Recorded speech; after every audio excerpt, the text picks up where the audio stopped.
Assalamualaikum warahmatullahi wabarakatuh. Innal hamdalillah nahmaduhu wa nasta'inuhu wa nastaghfiruhu wa na'udzu billahi min sururi anfusina wa min sayyiati a'malina may yahdihillahu fala mudhillalah wa may yudlilhu fala hadiyalah. Asyhadu alla ilaha illallah wa asyhadu anna Muhammadar Rasulullah amma ba'du. Alhamdulillah, pada kesempatan hari ini kita akan melanjutkan perkuliahan kita. Kali ini kita akan membahas tentang tema tasawuf falsafi. Apa yang dimaksud dengan tasawuf falsafi itu? Sebelum masuk dalam pembahasan, ada beberapa hal yang perlu saya sampaikan. Jadi di antara para filosof menyatakan bahwa kebenaran itu bisa diperoleh melalui pemikiran rasional. Pemikiran rasional dengan mendaya gunakan potensi akal. Pemikiran semacam ini rupanya juga memiliki pengaruh dalam dunia tasawuf. Masuknya pemikiran filsafat ke dalam dunia tasawuf itu bisa dianggap merupakan sebuah keunikan tersendiri. Bagaimana TV yang secara umum menekankan rasa dan penghayatan terdalam menuju Allah, dalam kesempatan yang lain kemudian dipadukan dengan filsafat yang mengandalkan penggunaan akal, dan tidak jarang penggunaan akal itu bersifat spekulatif atau untung-untungan. Keterpaduan antara teori tasawuf dan filsafat inilah yang sering dikenal dengan tasawuf falsafi. Dengan demikian, tasawuf falsafi dilihat dari sisi ajarannya berusaha untuk memadukan antara visi mistis dan visi rasional. Sebagian kalangan ada yang menilai bahwa tasawuf falsafi itu bisa dikatakan tidak sepenuhnya merupakan tasawuf, namun juga tidak sepenuhnya merupakan filsafat. Kenapa demikian? Karena tasawuf itu lebih menekankan rasa atau perasaan, dan biasanya tasawuf itu menomorduakan pemikiran. Sedangkan filsafat biasanya tidak tunduk pada apa yang terlintas dalam perasaan, sebab selalu berusaha untuk menanyakan dan menemukan jawaban atas pertanyaan tersebut gitu ya. Tasawuf sendiri itu berusaha untuk memahami segala sesuatu dengan mengandalkan rasa, tanpa berusaha untuk mempertanyakan bagaimana proses terjadinya filsafat itu. Tasawuf falsafi diposisikan oleh sebagian kalangan tidak masuk dalam kategori tasawuf, karena pembahasannya lebih banyak menggunakan bahasa filsafat dan orientasinya lebih fokus pada pembahasan tentang gagasan panteisme. Apa yang dimaksud dengan panteisme? Panteisme itu berasal dari kata pan dan theos, ini bahasa Yunani. Kata pan itu maknanya adalah semua, dan kata theos maknanya adalah Tuhan. Jadi dengan demikian, secara bahasa, panteisme itu bisa dipahami sebagai sebuah paham yang menganggap bahwa segala sesuatu itu adalah Tuhan. Secara istilah, bisa dikatakan sebagai paham yang meyakini bahwa Tuhan itu mengalami persatuan dengan alam. Yang dimaksud dengan alam itu adalah segala sesuatu yang selain Allah. Jadi Tuhan itu mengalami persatuan dengan alam yang digambarkan dengan ungkapan bahwa segala sesuatu adalah Tuhan, dan Tuhan adalah segala sesuatu. Jadi alam semesta ini sendiri merupakan perwujudan Tuhan. Demikian juga sebaliknya begitu ya. Meski demikian, tasawuf falsafi juga tidak bisa dikatakan sepenuhnya tasawuf, sebab teori-teori yang dilahirkannya itu biasanya didasarkan pada ras. Ini menggunakan terminologi filosofis untuk membangun teori yang bersumber dari ajaran agama. Jadi tetap menggunakan Al-Quran dan Sunnah sebagai sumbernya. Dan selalu dipadukan dengan beragam pandangan para filosof Yunani, misalnya pandangannya Sokrates, pandangannya Aristoteles, pandangannya mazhab Stoa atau Stoik, kemudian juga pandangan dari mazhab Neoplatonisme dan sebagainya. Meski demikian, dalam mengungkapkan persoalan yang berkaitan dengan pengalaman batin, mereka biasanya mengandalkan penggunaan hati. Karena itu, maka kemudian muncul pandangan bahwa tasawuf ini tidak seperti itu, didasarkan pada beberapa alasan yang tadi saya ungkapkan. Nah, di antara berbagai konsep yang muncul dalam tasawuf falsafi, itu antara lain adalah fana. Fana ini biasanya berpasangan dengan bako, nanti akan kita bicarakan. Kemudian yang kedua adalah ittihad. Yang ketiga adalah hulul. Dan yang keempat adalah wahdatul wujud gitu ya. Nah, kita akan bicarakan konsep tasawuf falsafi ini satu persatu. Yang pertama adalah fana. Kata fana secara bahasa berarti hilangnya wujud sesuatu. Kata fana ini juga menggambarkan tentang hilang, rusak, binasa, musnah atau lenyapnya. Musnahnya sesuatu dalam fana, ini tidak bisa digambarkan sebagai kemusnahan secara fisik, tapi biasanya lebih bersifat psikologis gitu ya, jadi bersifat kejiwaan. Secara terminologis atau secara istilahi, istilah fana ini bermakna hilangnya kesadaran manusia yang bersifat pribadi di atas dirinya sendiri. Kondisi ini bisa dicapai jika manusia mengalami pelenyapan akan diri atau al-fana an-nafs gitu ya. Melalui menghilangnya kesadaran akan tubuh kasar dan berganti dengan kesadaran ruhaniyah yang membutuhkan kehadiran Allah. Selain itu, ada yang maknai bahwa fana itu merupakan musnahnya sifat-sifat manusiawi dalam diri seseorang dan digantikan dengan sifat-sifat ketuhanan.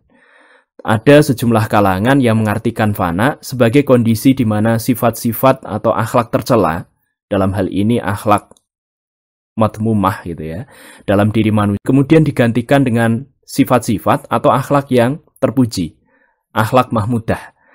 Dengan demikian, fana itu menyiratkan pengertian tentang hilangnya kejahilan dan kemaksiatan yang digantikan oleh cahaya ilmu dan akhlak yang baik. Sebagian kalangan ada yang memaknai bahwa fana merupakan hilangnya kesadaran. Kesadaran yang bersifat lahiriah atau indrawi dan kemudian berganti dengan kesadaran akan keberadaan Allah itu. Ungkapan fana itu biasanya selalu dihubungkan dengan baqo. Baqo sendiri biasanya dimaknai sebagai kesadaran baru, tertinggalnya akhlak mulia atau tertinggalnya ilmu dan kebaikan-kebaikan lainnya setelah semua keburukan yang melekat dalam diri manusia mengalami proses pelenyapan. Baik fana maupun baqo biasanya ditujukan sebagai proses untuk mengalami persatuan secara ruhaniyah dengan Allah. Sehingga hanya tinggal kesadaran bahwa Allah terdapat dalam dirinya. Meski demikian, bukan dimaknai bahwa Tuhan itu kemudian menyatu dengan manusia secara harfiah. Jadi dalam hal ini Allah itu menyatu dalam diri manusia sehingga manusia jadi Tuhan, bukan. Ini adalah kondisi batin. Sebelumnya kita sudah belajar tentang hal. Jadi ahwal itu ya. Jadi fana dan baqo itu sendiri adalah hal. Karena itu merupakan hal, maka itu adalah anugerah yang diberikan kepada manusia oleh Allah sehingga menjadi kondisi batin dalam dirinya. Jadi ini adalah hal ini, fana. Jadi ini adalah hal ini, fana atau baqo ini merupakan anugerah yang dianugerahkan Allah dalam diri manusia sehingga menjadi kondisi batin. Nah, yang kedua, kita akan bicarakan tentang etihad. Apa yang dimaksud dengan etihad itu? Etihad secara bahasa atau ini sebagai penyatuan yang bersifat batin atau rohani antara manusia dengan Allah. Tujuan dari fana dan baqo sendiri itu dibicarakan sebelumnya adalah untuk mencapai fana. Meski ada konsep penyatuan antara dua entitas yang memiliki kedudukan yang berbeda, dalam hal ini adalah Allah dan manusia memiliki kedudukan yang berbeda. Dalam hal ini adalah Allah dan manusia begitu ya. Dalam etihad, kedua wujud tersebut tetap terpisah. Hubungan keduanya itu seperti seseorang yang mencintai dengan apa yang dia cintai. Karena keduanya jadi ada hubungan itu. Dengan demikian, maka kedua-duanya bisa memanggil dengan sebutan aku gitu ya. Kondisi ini mirip dengan ungkapan yang berasal dari Allah dalam Al-Qur'an yang lantas dibaca oleh manusia yang mencintainya. Jadi innani anallahu la ilaha illa ana fa'budni. Ilaha illa ana fa'budni. Jadi sesungguhnya aku ini adalah Allah. Tidak ada Tuhan yang disembah selain aku, maka sembahlah aku. Nanti bisa Anda baca dalam surat Toha ayat 14. Jadi manusia yang membaca ayat ini, dia mengakui bahwa ungkapan ini sebenarnya adalah ungkapan yang bersifat personal dari Allah. Tetapi kecintaan dirinya akan Allah itu kemudian menempatkan dirinya untuk memahami kata aku itu dalam sebuah penghayatan yang bersifat mendalam. Dengan demikian, etihad seharusnya manusia tidak akan sampai pada pengakuan bahwa dirinya adalah Tuhan. Tetapi karena kecintaan, maka dia Allah. Yang ketiga adalah hulul. Hulul ini secara etimologis, maknanya adalah menempati. Secara terminologis berarti Tuhan itu mengambil tubuh manusia. Jadi Tuhan itu memilih tubuh manusia. Tuhan itu memilih tubuh manusia tertentu yang sudah mengalami pelenyapan sifat-sifat kemanusiaannya melalui fana tadi sebagai tempat bagi dirinya untuk bersemayam. Konsep ini didasari pada pandangan bahwa manusia itu sebenarnya memiliki dua kondisi. Jadi dia memiliki potensi kemanusiaan atau nasut itu ya. Dan dia juga memiliki potensi ketuhanan atau lahut. Jika potensi kemanusiaan ini mengalami pelenyapan melalui fana, maka potensi ketuhanan akan muncul.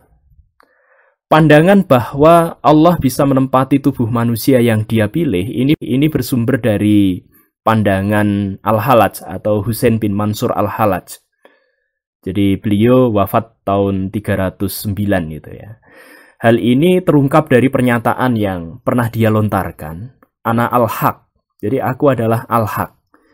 Kata al-Haq ini dalam dunia kan untuk menggambarkan pribadi Allah. Jadi al-Haq itu sendiri adalah Allah sebagai kebenaran yang hakiki. Jadi dengan demikian Al-Halaj pada saat itu dianggap sudah menyatakan bahwa dirinya adalah Tuhan itu sendiri. Karena itu, akibat pernyataan dari Al-Halaj ini, dia kemudian mendapatkan tentangan dari sejumlah ulama yang hidup pada masanya. Salah satu ulama yang kemudian membantah pendapatnya itu adalah Ibnu Dawud Al-Isfahani. Jadi beliau adalah ulama mazhab fikih dari mazhab Dhohiri gitu ya. Karena Dhohiri maka keberadaan teks saja gitu. Nah, akibat fatwanya, jadi dia kemudian membantah dan memberikan fatwa bahwa Al-Halaj itu memiliki pemikiran yang menyimpang atau sesat. Akibat fatwa ini, maka Al-Halaj kemudian mendapatkan hukuman mati. Ada pendapat lain yang menyebutkan bahwa hukuman mati yang kemudian diterima oleh Al-Halaj itu bukan karena fatwa dari Abu Dawud Al-Isfahani ini, tetapi karena Al-Halaj itu memiliki kedekatan dengan salah satu sekte dari Syiah yang bernama Qoromitoh. Dan sekte Qoromitoh itu pada masa ini terlibat dalam sejumlah teror, termasuk saatnya menyerang Mekah gitu ya. Karena itu maka Al-Halaj kemudian difatwa dan mendapatkan hukuman mati. Akan tapi kebenaran dari hal ini, pernyataan yang kedua ini agak sulit untuk dipastikan. Nah, bagian yang keempat kita akan bahas tentang wahdatul wujud. Apa yang dimaksud dengan wahdatul wujud itu? Secara bahasa, wahdatul wujud itu berasal dari kata wahdat dan wujud. Kata wahdat sendiri secara bahasa maknanya adalah sendiri, tunggal atau kesatuan. Sementara kata wujud itu artinya ada. Maka wahdatul wujud dimaknai sebagai kesatuan atau kemanunggalan wujud. Paham ini menyatakan bahwa hakikat segala wujud itu satu. Ia adalah wujud yang hakiki, yakni Allah. Sementara wujud-wujud yang lain itu bersifat abstrak. Wujud-wujud yang lain itu hanya bayangan. Sementara wujud Allah itu bersifat mutlak. Keberadaan wujud-wujud yang lain itu tergantung pada wujud yang hakiki ini. Jadi jika wujud hakiki ini tidak menghendaki keberadaan wujud yang lain yang di luar dirinya, maka wujud-wujud yang lain yang bersifat abstrak itu tidak akan ada. Keberadaan wujud lain karena adanya wujud yang pertama sebagai penyebab atau sebagai kausa prima, maka dalam pandangan wahdatul wujud, wujud yang lain itu merupakan bagian dari wujud awal dan bisa kembali menyatu dengannya gitu. Segala sesuatu yang wujud itu memiliki dua aspek yang selalu berkaitan gitu. Bahkan kedua-duanya itu merupakan pasangan. Misalnya al-khalq gitu ya, makhluk gitu ya, dengan al-haq. Al-haq itu sendiri dimaknai sebagai Allah. Kemudian zahir dan batin. Kemudian al-arar. Jadi al-arad itu adalah kenyataan yang ada di luar dari segala sesuatu. Sementara al-jauhar itu adalah substansi atau hakikat dari sesuatu itu sendiri. Jadi wujud yang ada itu adalah bayangan dari Allah itu sendiri. Oleh karena itu, keberadaan alam, jadi alam itu kan kullu ma siwallahi. Jadi segala sesuatu yang selain Allah, kecuali Quran ya, karena Quran itu adalah kalamullah. Jadi keberadaan alam, termasuk di dalamnya adalah manusia, menurut paham ini berasal dari Tuhan itu sendiri. Oleh karena itu, yang paling penting di sini adalah aspek batinnya. Jadi batin dari manusia adalah aspek batinnya. Jadi batin dari manusia dibandingkan aspek lahir yang dia miliki. Karena dia adalah wujud yang berasal dari Tuhan, maka dia akan kembali kepada Tuhan.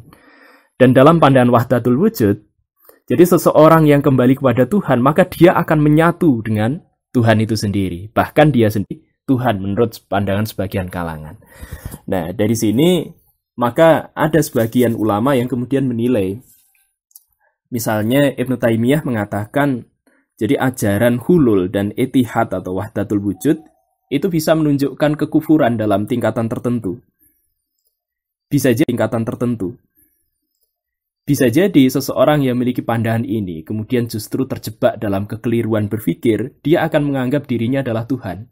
Atau dia percaya bahwa Tuhan itu bisa mengambil tubuh manusia, dia bisa menitis dalam diri manusia, sehingga manusia itu sendiri merupakan wujud Tuhan di muka bumi. Kemudian nuzul dalam diri Yesus, jadi Tuhan itu kemudian menjadi manusia gitu ya.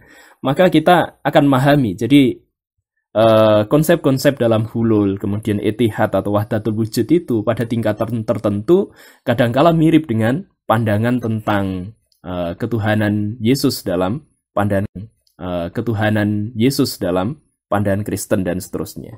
Karena itu maka banyak ulama yang kemudian menolak pandangan-pandangan yang berasal dari tasawuf falsafi ini, termasuk misalnya Imam Al-Ghazali, beliau menolak jadi kalangan tasawuf yang kemudian mengungkapkan ungkapan-ungkapan yang ketika dipahami oleh masyarakat awam justru menimbulkan kekeliruan. Misalnya, karena itu maka paham-paham semacam ini ditolak. Paham-paham semacam ini ditolak oleh sebagian kalangan ulama. Meskipun pembelanya juga tidak sedikit. Gitu. Saya kira itu ya perkuliahan kita pada kesempatan kali ini. Mudah-mudahan bisa memberikan manfaat bagi kita. Selanjutnya, mari kita perbanyak ibadah, mari kita perbanyak doa. Mudah-mudahan kita bisa melewati masa-masa kritis di mana pandemi corona ini sedang menjangkiti sebagian dari masyarakat kita. Mudah-mudahan Allah akan memberikan kebaikan kepada umat Islam dan akan memberikan kebaikan bagi kita dalam kehidupan berbangsa dan bernegara. Billahi taufik wal hidayah. Wassalamualaikum warahmatullahi wabarakatuh.